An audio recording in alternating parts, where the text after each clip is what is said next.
بسم اللہ الرحمن الرحیم الحمدللہ رب العالمین والصلاة والسلام علی سید الانبیاء والمرسلین۔ ناظرین کرام السلام علیکم ورحمۃ اللہ وبرکاتہ۔ میں ہوں تسلیم احمد صابری اور آپ پروگرام دیکھ رہے ہیں آدم سے خاتم تک۔ جال حق وزحق الباطل ان الباطل کان زہوقا۔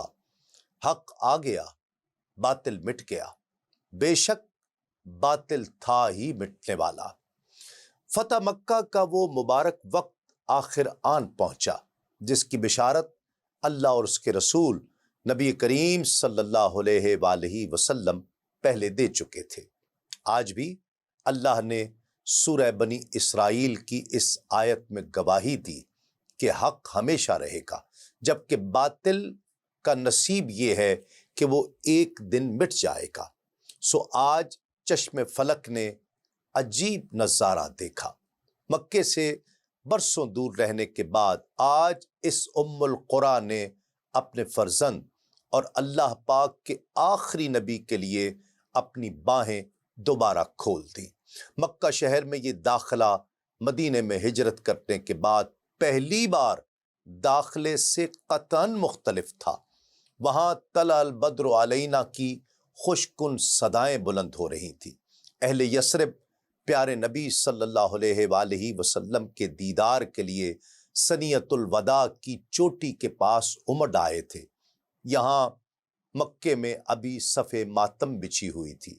یہاں مرحبا مرحبا کی صدائیں بلند نہیں ہو رہی تھیں، بلکہ حسرتوں اور غیر یقینیوں کے خیالات اہل مکہ کی اکثریت کے منہ سے سسکیوں کی صورت میں برآمد ہو رہے تھے کہ ارے یہ کیا، آج کوئی حبل کام آ رہا ہے، نہ عزا کا بت مداخلت کر رہا ہے، نہ لات و منات مدد کو آ رہے ہیں۔ مشرکین دل ہی دل میں سوچ رہے ہوں گے کہ ہمارے 360 خدا جو ہر عرب قبیلے کا خدا، نمائندہ خدا یا ملجا و ماوا تھے، وہ سب کے سب صرف ایک اللہ سے شکست کیسے کھا سکتے ہیں؟ انہیں یہ علم نہیں تھا کہ وَمَكَرُوا وَمَكَرَ اللَّهُ وَاللَّهُ خَيْرُ الْمَاكِرِينَ، اور کافروں نے مکر کیا اور اللہ نے خفیہ تدبیر فرمائی، اور اللہ سب سے بہتر خفیہ تدبیر فرمانے والا ہے۔ چشم فلک آج اس لیے بھی حیران تھی کہ یہ کیسا فاتح لشکر ہے جو تباہی اور بربادی کے بجائے الٹا امان اور پناہ کا ضامن بن کر مفتوحہ علاقے میں داخل ہو رہا ہے۔ کسی فاتح لشکری نے فتح کے نشے میں چور ہو کر چھینا جھپٹی نہیں کی ہے، بلکہ وہ لوگ سر جھکائے اللہ کی حمد و ثنا اور اس کے تشکر میں مصروف ہیں۔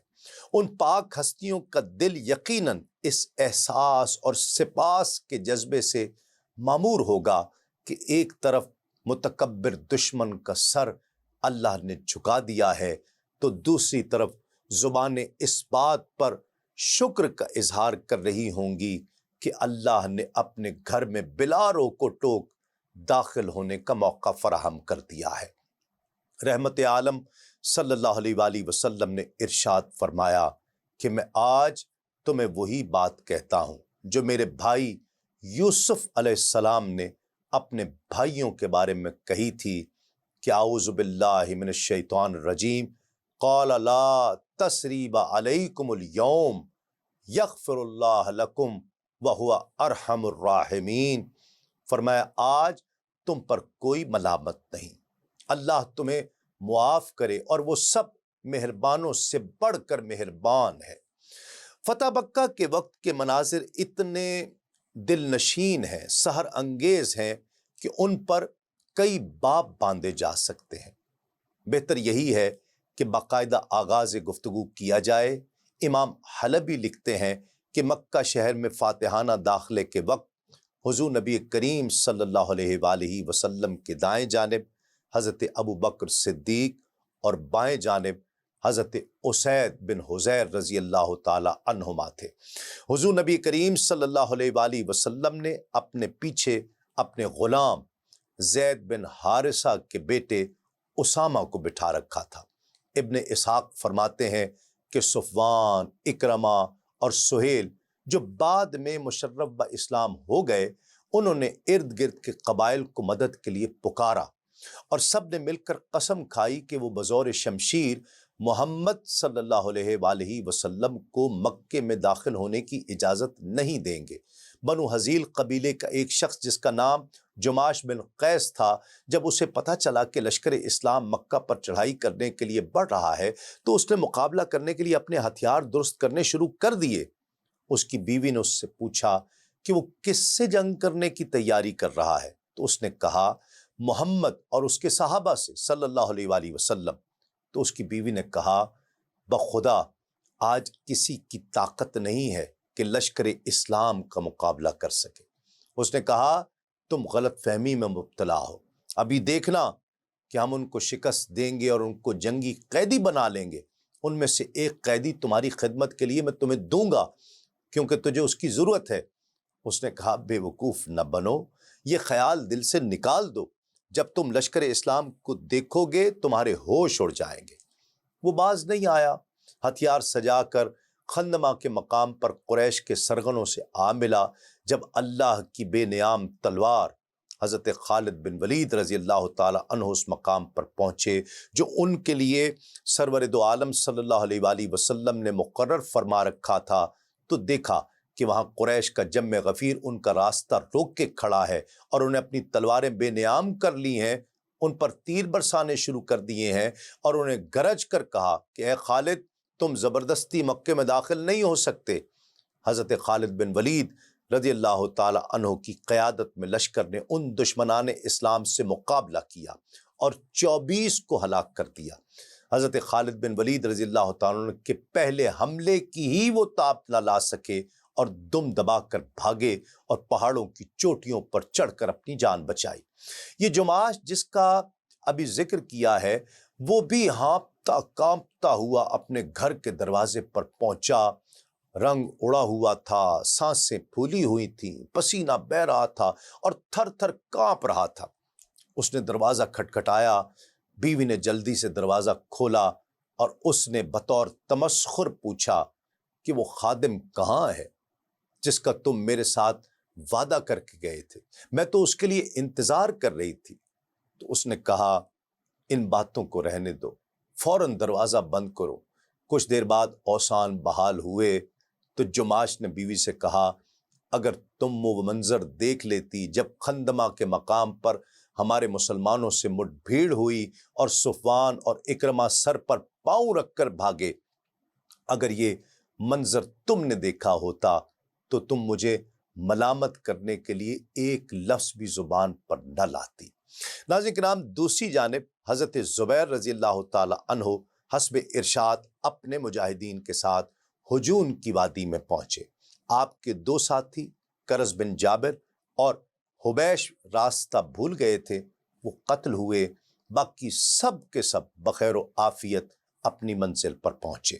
نبی رحمت صلی اللہ علیہ وآلہ وسلم جب ازاخر نامی چوٹی پر پہنچے تو تلواروں کو چمکتے ہوئے دیکھا تو پوچھا کہ یہ تلواروں کی چمک کیسی ہے؟ میں نے تمہیں جنگ کرنے سے منع کیا تھا۔ عرض کی گئی یا رسول اللہ یہ حضرت خالد کے دستے کی تلواریں ہیں۔ مشرکین نے پہلے ان پر حملہ کیا، انہوں نے جوابی کارروائی کی۔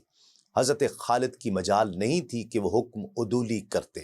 حضور نے فرمایا قضا اللہ خیر، جو اللہ کا فیصلہ ہے وہی بہتر ہے۔ حضرت جابر رضی اللہ تعالیٰ سے مروی ہے کہ اس روز میں نبی کریم صلی اللہ علیہ وآلہ وسلم سے ایک لمحہ بھی جدا نہیں ہوا۔ جب رسول اللہ صلی اللہ علیہ وآلہ وسلم ازاخر کی چوٹی پر پہنچے اور مکے کے گھر نظر آنے لگے تو وہاں ٹھہر گئے اور اللہ کی حمد و ثنا بیان کی اور اس مقام کی طرف دیکھا جہاں حضور کے قیام کے لیے خیمہ نصب کیا گیا تھا، تو فرمایا جابر یہ ہماری قیام گاہ ہوگی، یہ وہی جگہ ہے جہاں ایک دن مکے والوں نے مل کر ہمارے خلاف قطع تعلقی کا فیصلہ کیا تھا اور اس پر بڑی قسمیں کھائی تھیں۔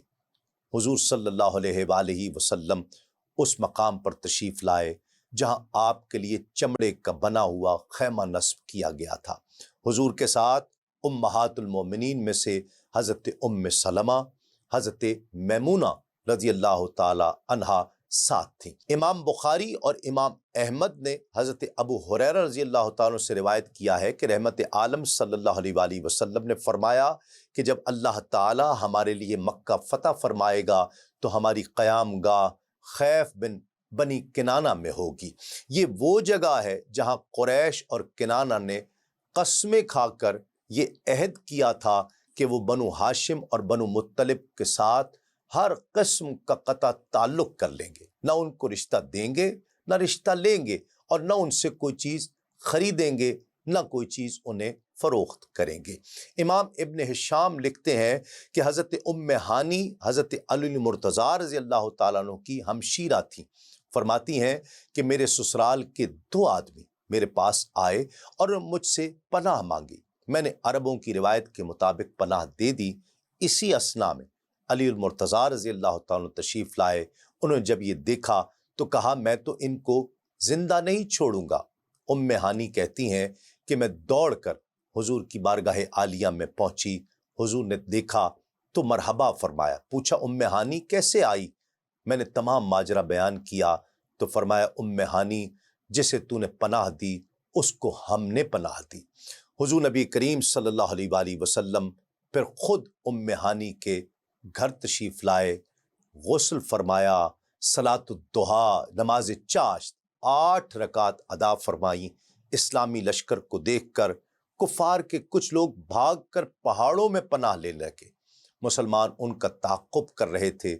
یہ منظر دیکھ کر حکیم بن حزام اور ابو سفیان نے بآواز بلند قریش کو پکارا اور کہا کہ کیوں اپنی جانیں ہلاک کرتے ہو؟ حضور نے اعلان کر دیا ہے جو اپنے گھر میں داخل ہوگا اسے بھی امان ہے، جو ہتھیار پھینک دے گا اسے بھی امان ہے۔ یہ سنتے ہی وہ لوگ بھاگ بھاگ کر اپنے گھروں میں داخل ہو گئے اور اندر سے دروازے بند کر لیے اور اپنے اسلحے کو باہر پھینک دیا۔ ناظرین کرام، یہ عظیم قافلہ مکے کی وادیوں سے گزر رہا تھا۔ خوش نصیب اور بلند اقبال اونٹنی قصوہ اللہ کے محبوب ترین بندے کو اپنی پشت پر سوار کیے خرامہ خرامہ اس گھر کی قسمت کو جگانے کے لیے بڑھ رہی تھی جو قرنوں سے وحدانیت سے عاری ہوا تھا۔ مکہ شہر میں داخلہ ہے، رمضان شریف کا مبارک مہینہ ہے اور اس ماہ مقدسہ کی 20 تاریخ ہے، پیر کا مبارک دن ہے۔ سرور دو عالم صلی اللہ علیہ وآلہ وسلم اپنے 10,000 سرفروش مجاہدین صحابہ کرام کے ساتھ کعبۃ اللہ کے قریب پہنچتے ہیں اور اپنی چھڑی سے رکن یمانی کا استلام فرماتے ہیں۔ اس وقت حضور نبی کریم صلی اللہ علیہ وآلہ وسلم نے خود نعرہ تکبیر بلند فرمایا۔ فرزندان اسلام نے اس کے جواب میں نعرہ تکبیر اس جوش و خروش سے بلند کیا کہ مکے کے در و دیوار، کوچہ و بازار اور چاروں طرف پھیلے کوہسار گونج اٹھے۔ صحابہ کرام دیر تک نعرہ تکبیر بلند کرتے رہے، یہاں تک کہ حبیب کبریا صلی اللہ علیہ وآلہ وسلم نے خود خاموش ہونے کا اشارہ فرمایا۔ اس وقت سناٹا چھا گیا، مشرکین ارد گرد پہاڑوں پر چڑھ گئے اور یہ ایمان افروز منظر دیکھ کر ان پر جیسے سکتہ طاری ہو گیا۔ امام الانبیاء صلی اللہ علیہ وآلہ وسلم نے اونٹنی پر سوار ہو کر کعبۃ اللہ کا طواف شروع کر دیا۔ حضور کے جانثار محمد بن مسلمہ رضی اللہ تعالیٰ عنہ نے اونٹنی کی نکیل پکڑ رکھی تھی۔ جب نبی کریم صلی اللہ علیہ وآلہ وسلم حجر اسود کے پاس سے گزرتے تو اپنی چھڑی سے استلام فرماتے۔ حضرت ابن عباس رضی اللہ تعالی عنہما سے مروی ہے جب محبوب رب العالمین نے فتح و ظفر کے پرچم لہراتے ہوئے بیت اللہ شریف کے قریب پہنچے تو اس وقت کعبہ شریف کے ارد گرد اور اوپر 360 بت نصب تھے۔ انہیں قلعے کے ساتھ بڑی مضبوطی سے جکڑ دیا گیا تھا۔ ہادی برحق صلی اللہ علیہ وآلہ وسلم کے دست مبارک میں چھڑی تھی۔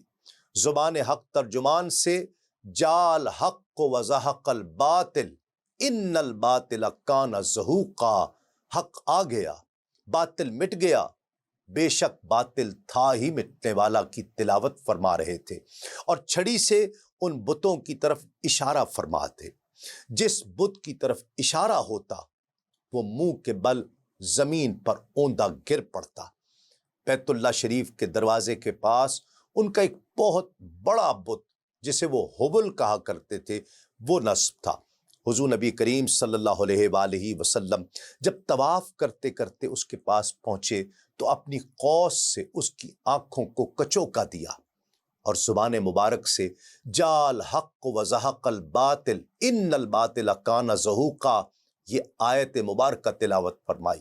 پھر حکم دیا کہ اس بڑے بت کو توڑ کر ریزہ ریزہ کر دیا جائے۔ حضرت زبیر رضی اللہ تعالیٰ نے اس وقت ابو سفیان سے کہا، ابو سفیان ذرا دیکھو، اپنے اس جھوٹے خدا کا انجام دیکھو۔ احد کے روز تم اسی کی مدد پر نازاں تھے نا، اور اسی کی بڑائی کے نعرے لگا رہے تھے۔ ابو سفیان بولے، آج ان باتوں کو رہنے دو، میں نے دیکھ لیا کہ اگر محمد صلی اللہ علیہ وآلہ وسلم کے خدا کے بغیر کوئی اور خدا بھی ہوتا تو حالات وہ نہ ہوتے جو آج ہے۔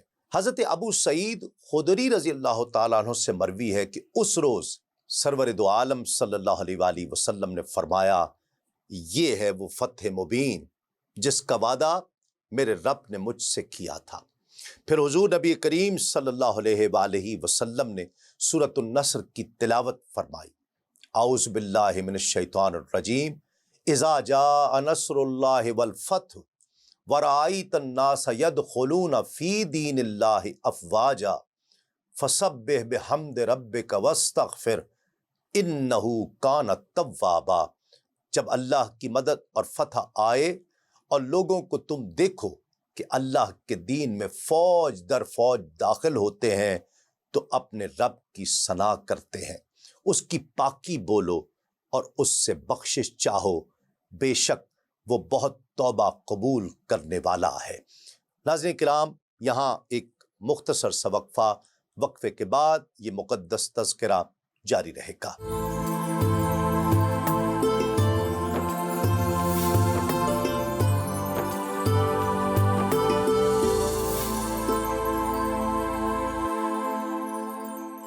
ناظرین کرام، خوش آمدید۔ آپ پروگرام دیکھ رہے ہیں آدم سے خاتم تک۔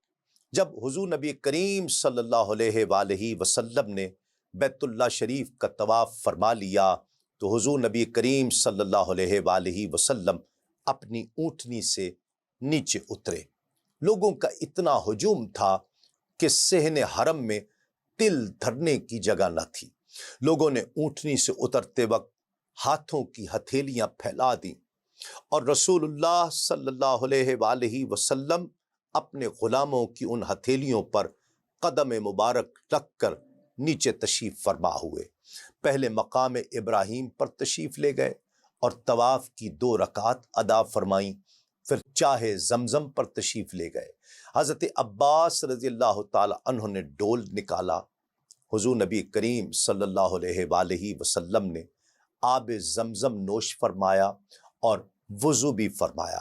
جب محبوب رب العالمین صلی اللہ علیہ وآلہ وسلم وضو کرنے لگے تو جسم اطہر کو جو بھی قطرہ چھو کر نیچے ٹپکتا، صحابہ کرام بے تابانہ آگے بڑھ کر اسے اپنی ہتھیلیوں پر لے لیتے اور فوراً اسے اپنے چہروں اور سینوں پر مل لیا کرتے۔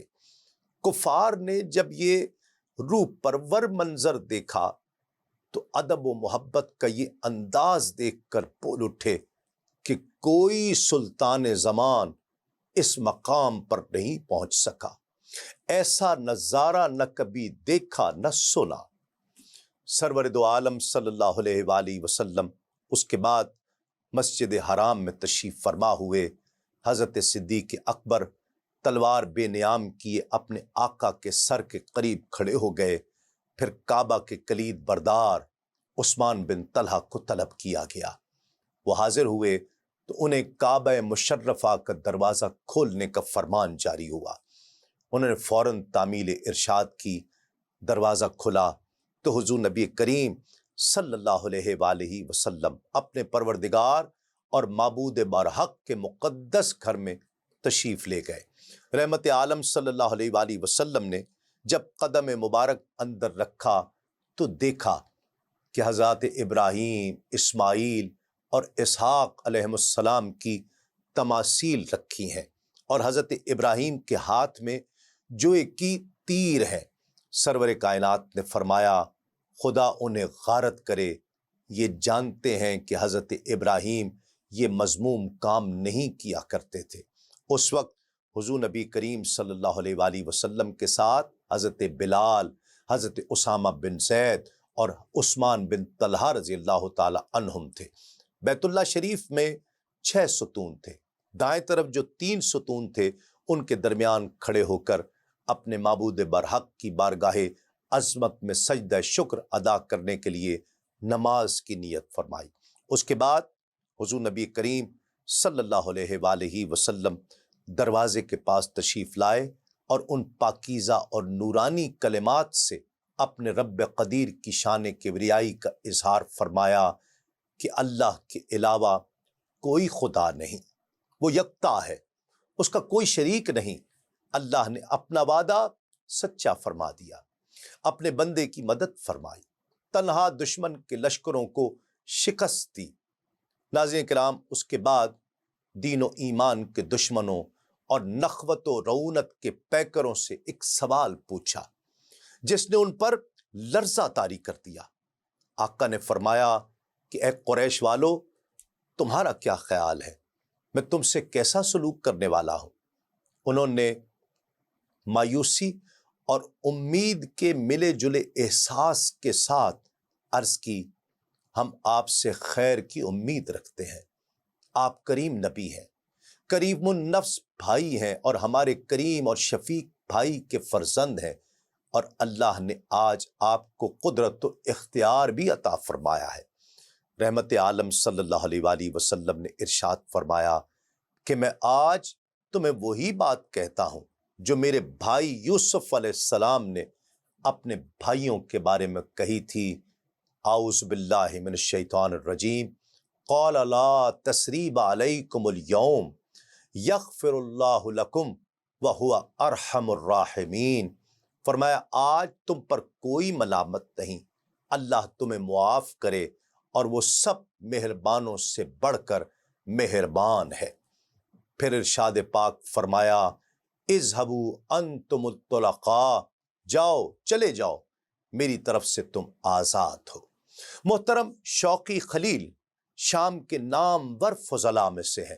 وہ لکھتے ہیں کہ یہ مژدہ ان بد زبان لوگوں کو سنایا گیا جنہوں نے سرور دو عالم صلی اللہ علیہ وآلہ وسلم کو شاعر اور کذاب کہا تھا، جنہوں نے حضور کو ساحر اور مجنون کہا تھا، جن سنگ دلوں نے شیب ابی طالب میں حضور نبی پاک صلی اللہ علیہ وآلہ وسلم کو 3 سال تک محصور رکھا تھا، جنہوں نے مہاجرین حبشہ کو وہاں سے واپس مکہ لانے کی کوشش کی تھی تاکہ وہ ان پر ظلم و ستم کا پہاڑ توڑ سکیں، جنہوں نے حضور کو جبرن مکے سے جلا وطن کیا تھا اور ان کے پیش نظر حضور کو معاذ اللہ قتل کرنا تھا، جنہوں نے مسلمانوں کی متروکہ املاک اور جائیدادوں پر غاصبانہ قبضہ کیا تھا، جن سفاکوں نے حضرت حمزہ رضی اللہ تعالیٰ عنہ کو شہید کیا تھا، ان کے کان، ناک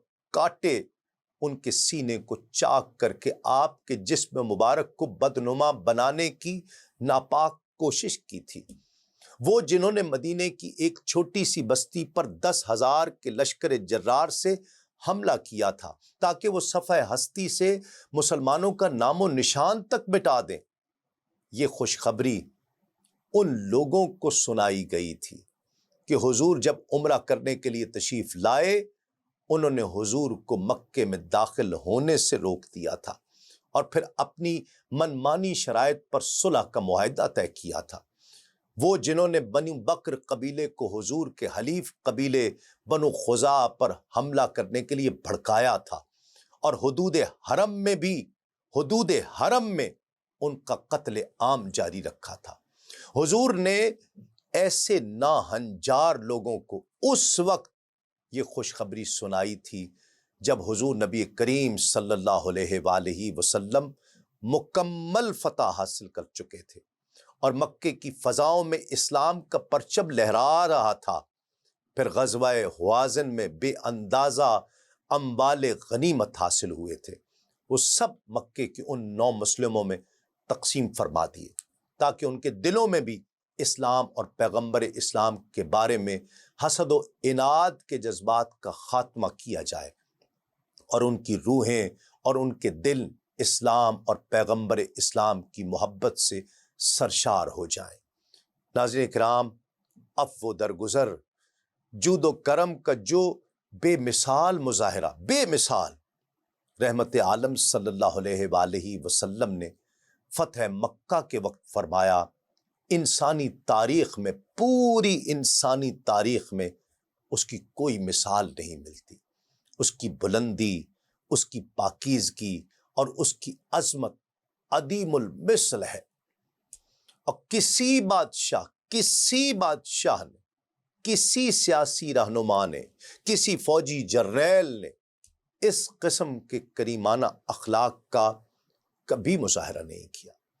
حقیقت تو یہ ہے کہ اللہ کے بھیجے ہوئے نبی کے بغیر، اس کے علاوہ اور کسی کے بس کی بات بھی نہیں ہے کہ ان حالات میں ایسی اعلیٰ ظرفی کا مظاہرہ کر سکے۔ وہ نبی مرسل جن کی رحمت اللہ کی رحمت ہے، جن کی حکمت اللہ کی حکمت ہے، جن کا عفو اللہ کی شان عفو و درگزر کا آئینہ دار ہے۔ رسول اللہ صلی اللہ علیہ وآلہ وسلم نے رحمت و شفقت و عنایت و حکمت سے لبریز جن کلمات سے اپنے دشمنوں کو عفو و حلم کی خوشخبری سنائی تھی، یہ خوشخبری سن کر ان پر شادی مرگ کی کیفیت طاری ہو گئی، گویا انہیں قبروں سے دوبارہ زندہ کر کے اٹھا دیا گیا ہو۔ وہ اس شان رحمت للعالمینی کو دیکھ کر جوق در جوق آگے بڑھ کر حضور کے دست اقدس پر اسلام کی بیعت کرنے لگے۔ اس فاتح اعظم نے اپنے خون کے پیاسے دشمنوں کے سامنے اس عظیم فتح کے موقع پر جو خطبہ ارشاد فرمایا، اس میں دنیا کے تمام فاتحین کے لیے رشد و ہدایت کا وہ دل نشین درس ہے جس سے ہر کوئی استفادہ کر سکتا ہے اور کرنا چاہیے۔ اس خطبے کے چند اہم جملوں کا ترجمہ پیش خدمت ہے۔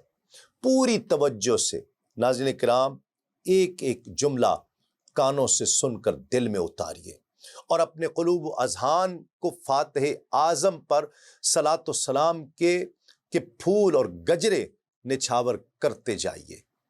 اس سے آپ صلی اللہ علیہ وآلہ وسلم کی دین اسلام کی عظمت، اس کی عالمگیر تعلیمات اور اس دین کے لانے والے نبی کریم صلی اللہ علیہ وآلہ وسلم کی شان عفو و درگزر اور شان رحمت کا اعتراف کرنے کے بغیر کوئی چارہ نہیں رہے گا۔ آپ صلی اللہ علیہ وآلہ وسلم نے فرمایا، سنو، کافر کے بدلے میں مسلمان کو قتل نہیں کیا جائے گا۔ 2 مختلف مذاہب کے ماننے والے ایک دوسرے کے وارث نہیں ہوں گے۔ اگر کسی شخص کے نکاح میں کسی کی پھوپھی ہے تو اسی خاتون کی بھتیجی کے ساتھ نکاح جائز نہیں ہوگا۔ اگر کسی کے نکاح میں کسی کی خالہ ہے تو اس کی بھانجی سے نکاح جائز نہیں ہوگا۔ اپنے مالی دعوے کو ثابت کرنے کے لیے گواہ پیش کرنا مدعی کی ذمہ داری ہے، اور اگر مدعی گواہ پیش نہ کر سکے تو مدعا علیہ سے حلف لیا جائے گا۔ کوئی عورت 3 دن سے زیادہ کا سفر محرم کے بغیر نہ کرے۔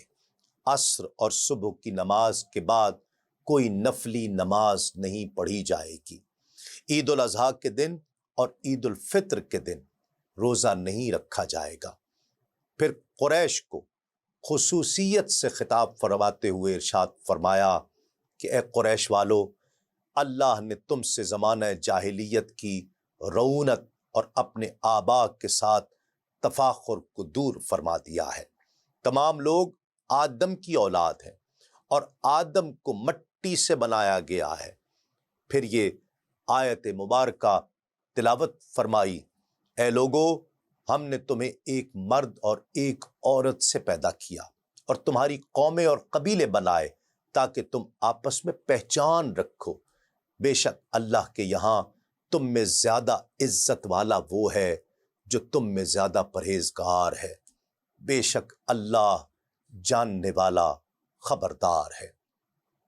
ناظرین کرام، ابن کثیر اور علامہ زرقانی کے مطابق ان کلمات نے قریش کو گویا نئی زندگی عطا فرمائی۔ وہی تلواریں جو اسلام اور مسلمانوں پر نفرت کی آگ برسایا کرتی تھیں، اب وہ اسلام کے علم کو بلند کرنے اور مسلمانوں کی عظمت کا ڈنکا چار دانگے عالم میں بجانے کے لیے چمکنے لگی۔ اب وہی لوگ اسلام کا دفاع اپنے اموال اور اولاد کی قربانیاں دے کر کرنے لگے اور اپنی جانیں اور روحیں اس پر نثار کرنے لگے۔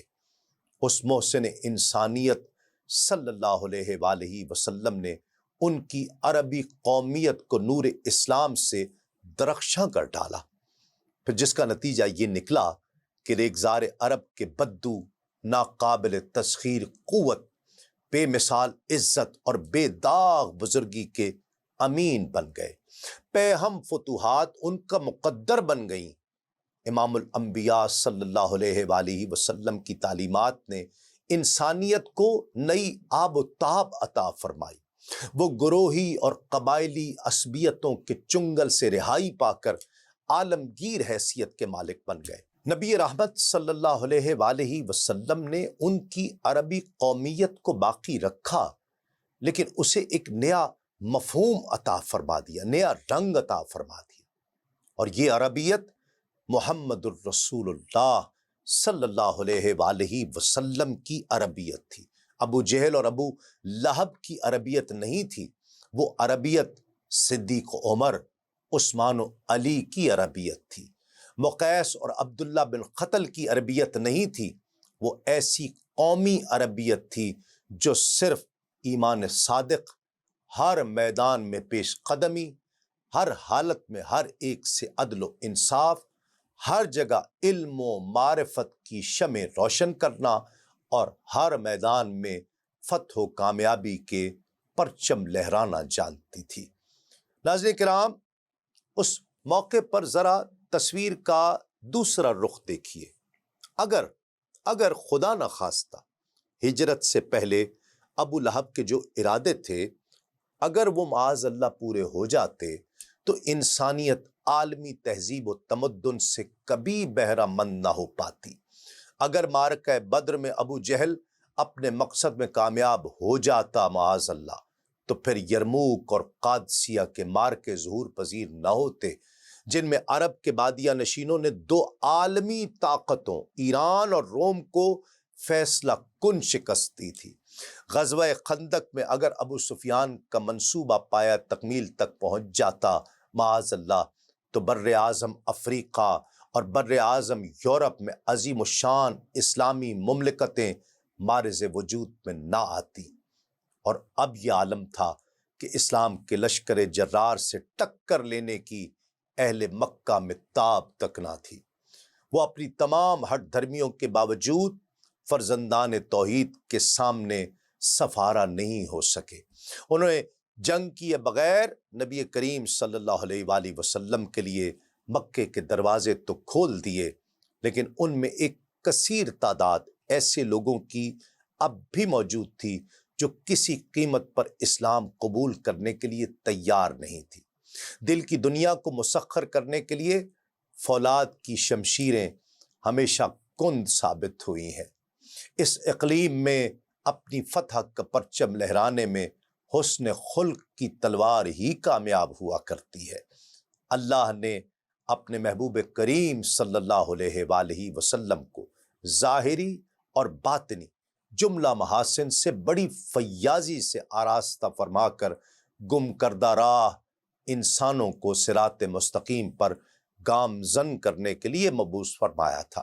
ان تمام محاسن میں حضور نبی کریم صلی اللہ علیہ وآلہ وسلم کے خلق کی شان ہی نرالی تھی، جس کی گواہی اللہ رب العزت نے خود اس طرح عطا فرمائی، اعوذ باللہ من الشیطان الرجیم وَإِنَّكَ لَعَلَىٰ خُلُقٍ عظیم، اور بے شک آپ یقیناً عظیم اخلاق والے ہیں۔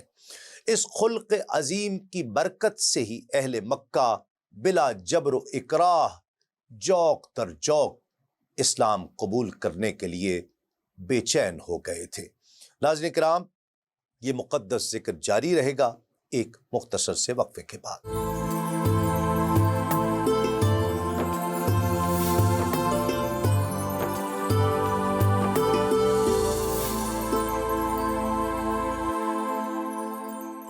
ناظرین کرام، خوش آمدید۔ آپ پروگرام دیکھ رہے ہیں آدم سے خاتم تک۔ امام زینی دہلان لکھتے ہیں کہ اہل مکہ کے لیے عفو عام کے اعلان سے پہلے سرکار دو عالم صلی اللہ علیہ وآلہ وسلم نے 15 افراد کو مباح الدم قرار دیا تھا، اور ان کے بارے میں یہ حکم صادر فرمایا تھا کہ وہ جہاں بھی مل جائیں ان کو تہہ تیغ کیا جائے، کیونکہ ان شقی القلب اور بدبخت لوگوں نے سرور دو عالم صلی اللہ علیہ وآلہ وسلم کو اور اسلام قبول کرنے والوں کو اتنی اذیتیں پہنچائی تھیں جن کا تصور کر کے ہی دل کانپ جاتا ہے۔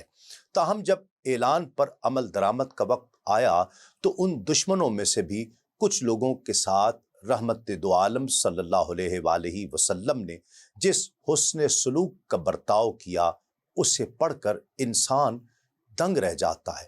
انسانی عقل اس کا تصور نہیں کر سکتی۔ ان لوگوں میں عبداللہ بن ابی سرح، عبداللہ بن خطل، 2 کنیزیں جو نبی کریم صلی اللہ علیہ وآلہ وسلم اور مسلمانوں کے خلاف ہجویہ اشعار گایا کرتی تھی، اکرمہ بن ابی جہل، حویرث بن نقید، مقیس بن صابہ، حبار بن اسود، کعب بن زہیر، حارث بن ہشام، یہ ابو جہل کا سگا بھائی تھا، اور زہیر بن ابی امیہ، سارہ یہ بنی مطلب کی کنیز تھی، صفوان بن امیہ، ہند بنت عتبہ زوجہ ابو سفیان، وحشی جو حضرت سیدنا امیر حمزہ رضی اللہ تعالیٰ عنہ کا قاتل تھا۔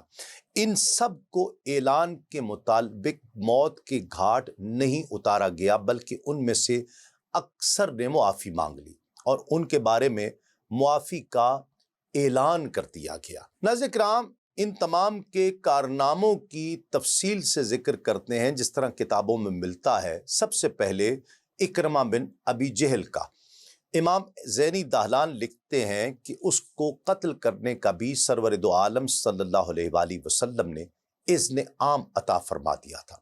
حضور کو بھی اور صحابہ کرام کو بھی یہ بے انتہا اذیتیں پہنچایا کرتا تھا۔ جب اسے اطلاع ملی کہ نبی کریم صلی اللہ علیہ وآلہ وسلم نے اسے مباح الدم قرار دے دیا ہے تو مکے سے اس ارادے سے بھاگ نکلا کہ سمندر میں کود کر اپنی زندگی کا خود خاتمہ کر لے گا۔ اس کی بیوی ام حکیم اس سے پہلے مسلمان ہو چکی تھی۔ وہ بارگاہ رسالت میں حاضر ہوئیں اور اپنے خامن کے لیے عفو و درگزر کی التجا کی، جو حضور نبی کریم صلی اللہ علیہ وآلہ وسلم نے قبول فرما لی۔ ناظرین کرام، ابو داؤد اور نسائی میں مروی ہے کہ اکرمہ وہاں سے بھاگ کر کشتی میں سوار ہو کر روانہ ہوا۔ راستے میں طوفان نے آ لیا اور کشتی ہچکولے کھانے لگی، تو اکرمہ نے لات اور حبل کو پکارنا شروع کر دیا۔ کشتی والوں نے اسے کہا کہ اللہ وحدہ لا شریک کو پکارو، تمہارے یہ جھوٹے خدا تمہاری کوئی مدد نہیں کر سکتے۔ اکرمہ نے یہ سن کر کہا، اگر سمندر میں ان بتوں کی پوجا نہیں بچا سکتی تو خشکی میں بھی ان کی شفاعت ہمارے کسی کام نہیں آ سکتی۔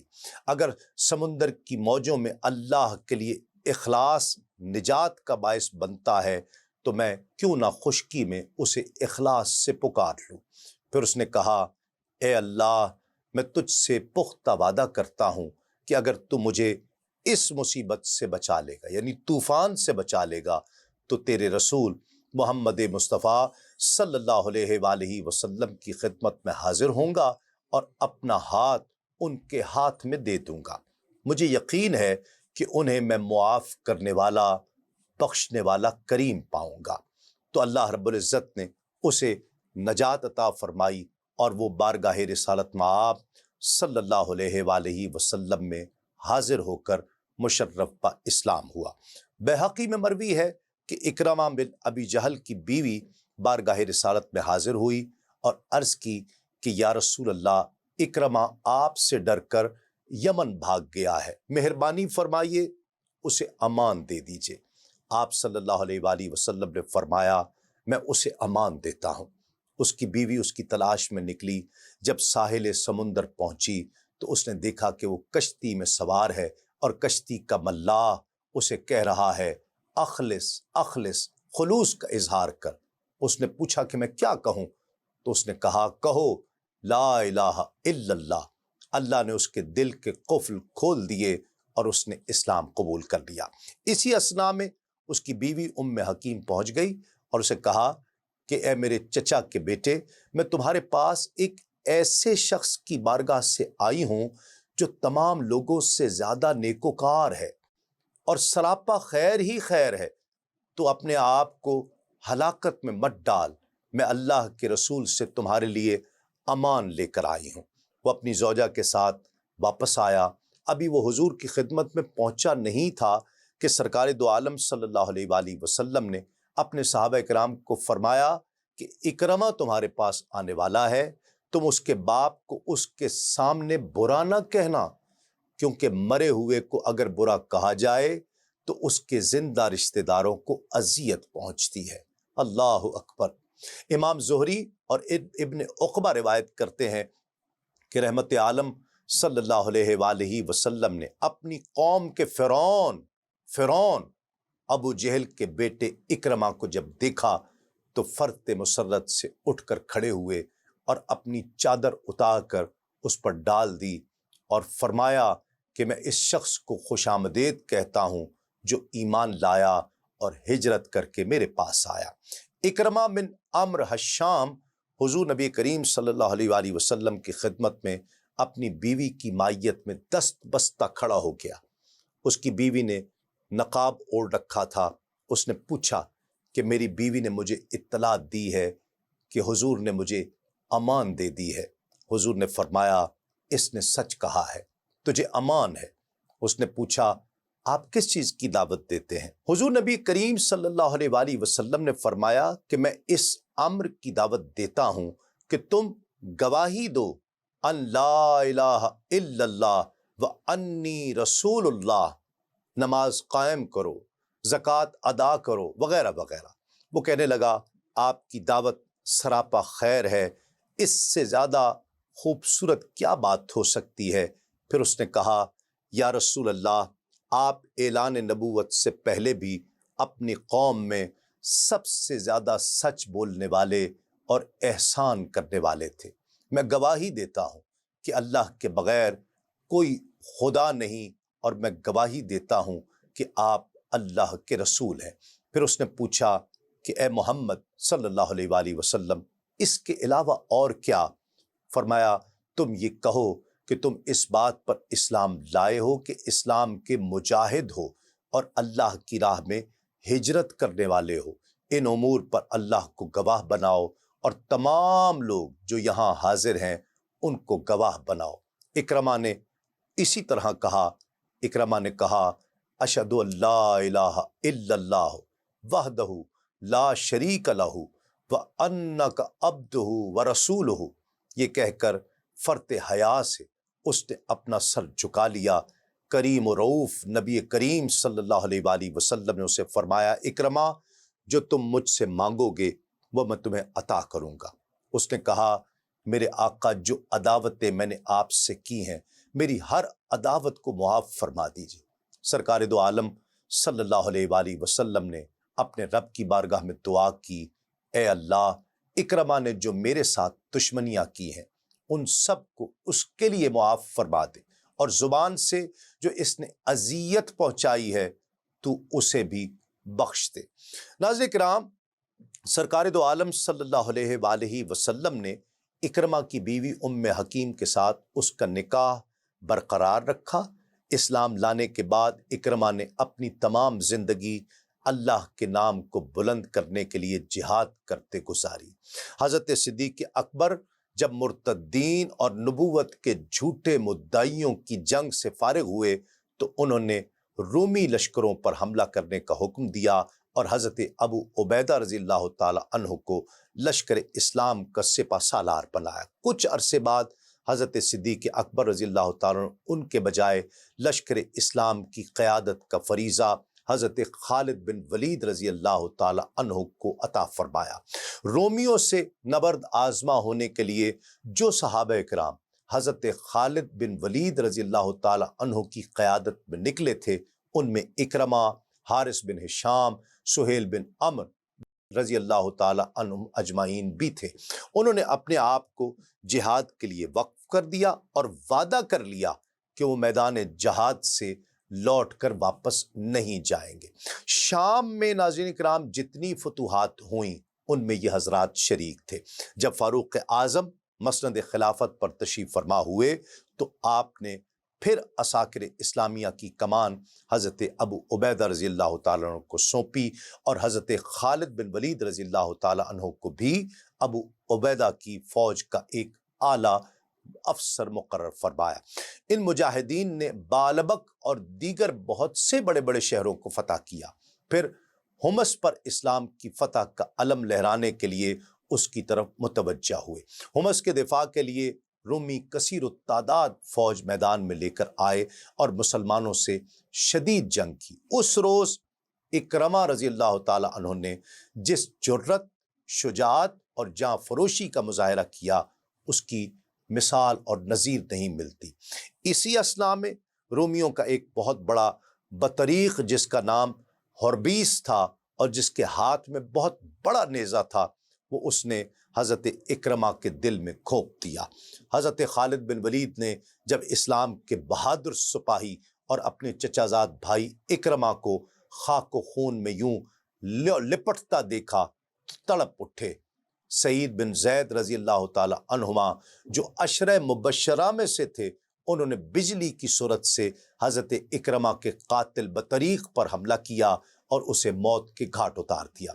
اس دن اتنی شدید جنگ ہوئی تھی کہ کفار کے 5000 سپاہی قتل ہوئے اور مسلمانوں کے 235 جانثاروں نے جام شہادت نوش کیا۔